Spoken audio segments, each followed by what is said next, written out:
rekan-rekan media. Sini bang. Hari ini kami dari kuasa hukum ya. Kalau dalam perdata itu disebut dengan kuasa hukum. Kalau pidana penasihat hukum. Datang ke Pengadilan Negeri Jakarta Selatan berdasarkan rilas panggilan terhadap klien kami untuk menghadiri terkait gugatan Wan Prestasi yang diajukan oleh Nikita Mirjani dan Ismail Marzuki. Ya, dengan niat baik ya kami berharap hari ini tidak ada satu perbuatan cabut masuk seperti gugatan Wan Prestasi yang kemarin. Ternyata ada sebuah kekecewaan bagi kami, ya khususnya kami yang dari Medan ini kan tiket kami mahal nih. Kalau cabut masuk kami gugatnya kemana gitu loh kalau batal. Ya, jadi kami berharap agar nantinya setiap warga negara ya yang menggunakan pasal 118 HIR ya kemudian itu menghormati proses persidangan. Ya, jangan membuat peradilan ini merendahkan peradilan ini dan tidak menghormati peradilan ini sehingga kemudian ada kesan bahwa pengadilan ini ya suka-suka ya ini bukan pentas panggung public figure gitu. Ini bagi warga negara digunakan untuk mencari keadilan seperti itu. Bang Bire, ini kan dua kali sudah dicabut, merasa dipermainkan nggak sih bang? Nah kan saya sudah bilang ya bahwa sebenarnya pengadilan ini adalah sebuah wadah yang dibuat oleh negara untuk setiap warga negara untuk mencari keadilan. Tapi kalau cabut masuk, ini kan kita seperti dipermainkan, ya seperti itu. Ya tapi ya sebagaimana yang disampaikan oleh rekan kami tadi, senior kami, Pak Suryabati Batubara, ya beliau menyampaikan bahwa sangat keberatan ya terhadap perbuatan-perbuatan tergugat yang sudah 2 kali, ya. Melakukan gugatan kemudian mencabut kembali ya mendaftarkan mencabut kembali ini kan menghina gitu ya. Saya harap ini menjadi proses pembelajaran bagi seluruh masyarakat Indonesia. Saya pikir begitu. Ada rencana lapor balik bang? Silakan para aki-aki. Jadi begini ya, seperti minggu lalu kita juga sudah sampaikan juga kemarin ke media. Minggu lalu kita sudah prediksi ini bakal dicabut. Makanya kami selalu mengatakan ini komedi. Karena kami sudah prediksi ini bakal dicabut, makanya kami katakan selalu komedi jilid 2 ya.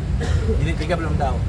Kemudian memang ini suatu tindakan yang pas untuk mencabut materi gugatannya.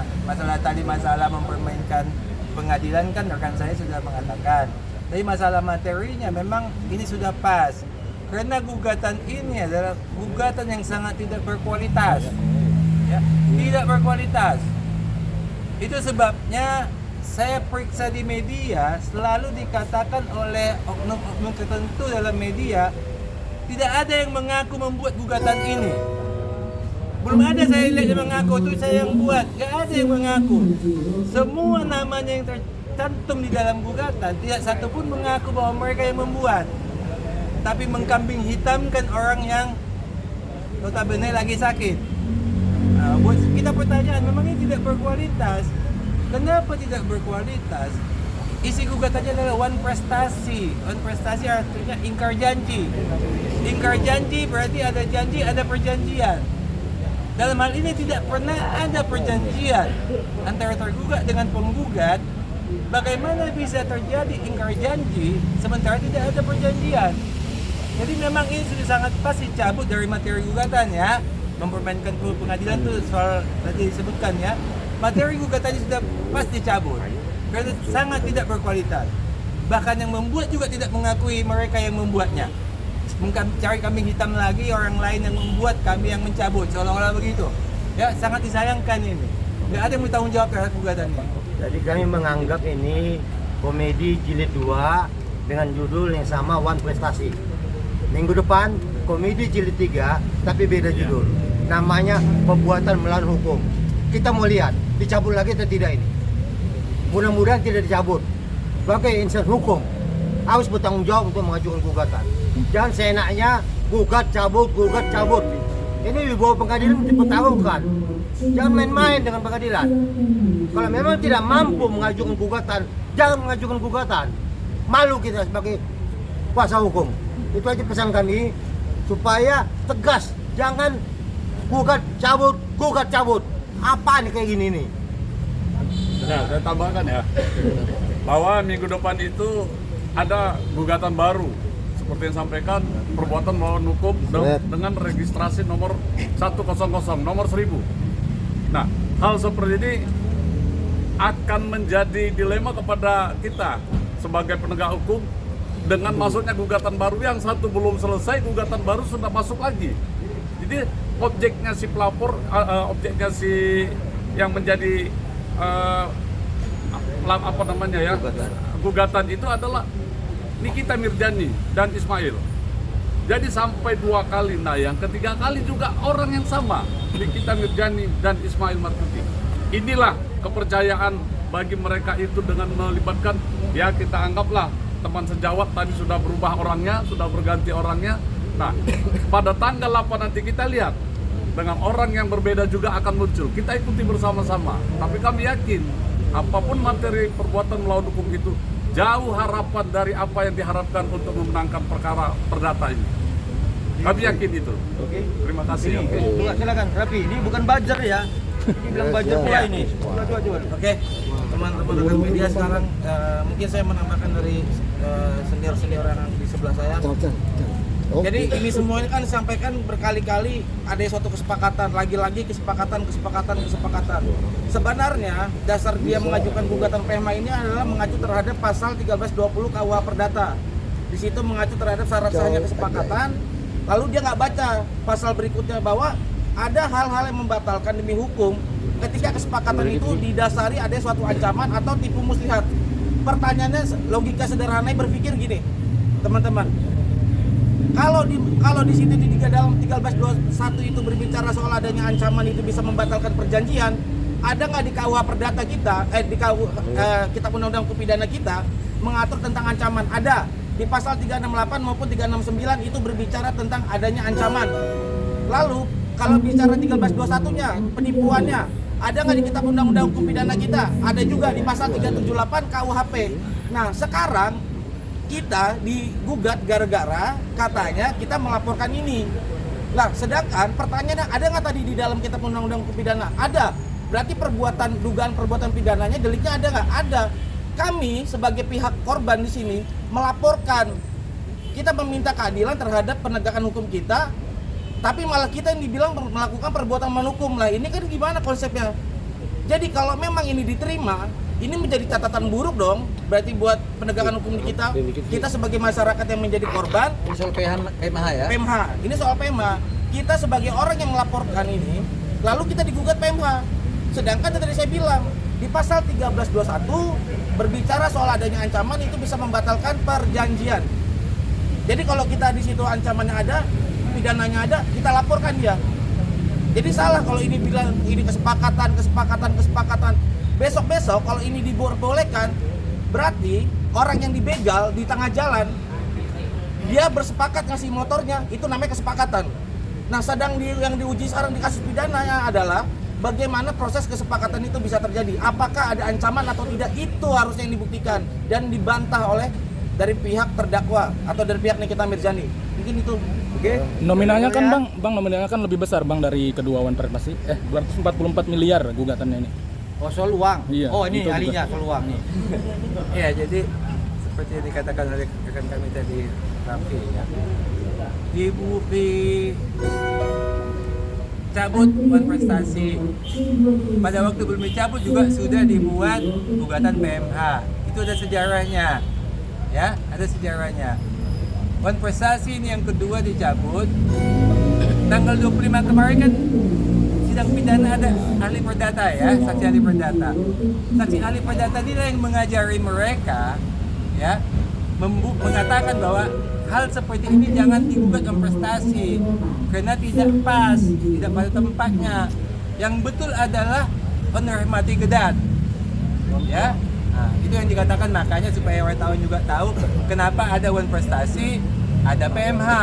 Ya, itu dicabut karena memang ahli perdata yang sidang di kita tanggal 20 mengatakan ini adalah mau digugat adalah owner mati gadat. Ruang. Ya. Kemudian kita lihat lagi masalah uang nanti di belakangnya sedikit ya. Melakukan perbuatan melawan hukum ya, dia harus buktikan apa perbuatannya. Dia harus buktikan itu semua perbuatan daripada Dr. Reza sama Dr. Mufid ya. Kemudian dia harus buktikan lagi itu melawan hukum apa tidak. Apakah orang memperasi itu melawan hukum apa tidak, lapor polisi melawan hukum apa tidak ya. Apakah merekam itu seperti kalian merekam ini melawan hukum apa tidak. Di setiap rumah itu ada CCTV ya. Ada maling lewat ditangkap oleh CCTV. CCTV ini izin nggak ke malingnya kalau dia direkam? Hah? Pertanyaan saya, CCTV yang di rumah-rumahan itu ada maling lewat itu, ada yang mencuri mobil apa? Itu kan direkam sama CCTV. CCTV-nya izin nggak ke maling-maling yang direkam ini semua? Pertanyaan. Ya. Jadi PMA-nya juga tidak jelas ya. Masalah uangnya dia salah, mestinya 200 triliun seperti yang disampaikan oleh Menteri Keuangan, bukan 200 miliar. Ya, Menteri Keuangan menyatakan 200 triliun. Jadi dia masih kurang itu, M-nya ganti T. Ya, itu masalah uangnya ya. Jadi kami sudah ingatkan minggu lalu, kalau menggugat PMA, tunggu putusan pidana. Kalau putusan pidana nanti sudah dinyatakan bahwa terdakwa bebas, monggo silahkan gugat PMA. Jadi ada perbuatan melawan hukum. Tapi kalau begini, kita masih proses pidana masih jalan atas tindakan pemerasan, digugat PMA. Apa landasan hukumnya? Biasanya PMA itu ada landasan hukumnya. Kalau dia mengakui bahwa itu ada kesepakatan, akibat kesepakatan ini dilaporkan ke polisi, dinyatakan PMA, kami baru belajar. Ternyata ada metode baru secara hukum untuk melaporkan seseorang melakukan tindak pidana, tapi digugat secara perdata oleh pihak yang diduga melakukan tindak pidana. Ya, semua pidana tidak boleh di LP. Kalau di LP gugat PMA. Ya, jadi silakanlah masing-masing mengambil semua ini mobil-mobil ini. Kalau ada yang lapor polisi nanti gugat PMA, kita kuasa hukumnya. Ya. Begini, dari awal saya selalu bersuara terkait tentang soal equality before the law ya. Bahwa kalau semua ya terdakwa ya diperbolehkan melakukan hal yang sama seperti itu, maka kemudian peradilan kita ini kan tidak lagi terhormat gitu. Ya, saya pikir hal-hal yang seperti itu akan menjadi pertimbangan majelis hakim sebagai pemberatan bagi dia. Seperti itu saya pikir ya. Ya boleh-boleh aja itu, nggak ada, memang ada undang-undangnya dilarang ketawa, dilarang velocity, nggak ada ya. Tapi hormatilah, ini kan pengadilan sakral ya, sakral, dihormati, kita sopan. Pejabat-pejabat tinggi aja kan banyak itu yang diadili ya. Semua pejabat-pejabat tinggi yang diadili semuanya sopan, santun ya. Semua sopan santun. Mereka menghargai, ini pengadilan sakral. Memang secara undang-undang tidak dilarang itu, enggak ada larangannya. Tapi punyalah etika, punyalah moral. PH-nya ini juga ajarinlah kliennya.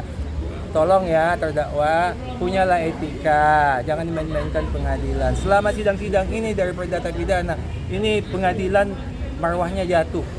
Marwahnya jatuh saya bilang. Tapi Ya. gini ya, saya tambahkan lah ya. Ini sekarang pidananya kan dalam ranah kewenangan anak-anak penuntut umum. Artinya hakimlah sebagai pengadil di sini ya. Kelihatannya kalau apa yang muncul di media itu di kita itu seolah-olah mencemooh kepada jaksa penuntut umum, kelihatan ya dari gerak-gerik apa untuk umumnya. Nah, padahal ini adalah wewenang dari penuntut umum. Sebelum ada putusan dan dia akan menuntut nantinya berapa tuntutannya, dia punya pertimbangan hal-hal yang memberatkan seperti yang disampaikan tadi, hal-hal yang meringankan. Nah inilah masuk hal-hal yang memberatkan. Saya yakin penuntut umum akan memasukkan faktor ketidaksopanan terdakwa dan tidak ada etika dalam persidangan. Itu sangat mempengaruhi pada bertambahnya tuntutan dari apa yang dijatuhkan dalam materi pokok perkara itu. Lagi Bang.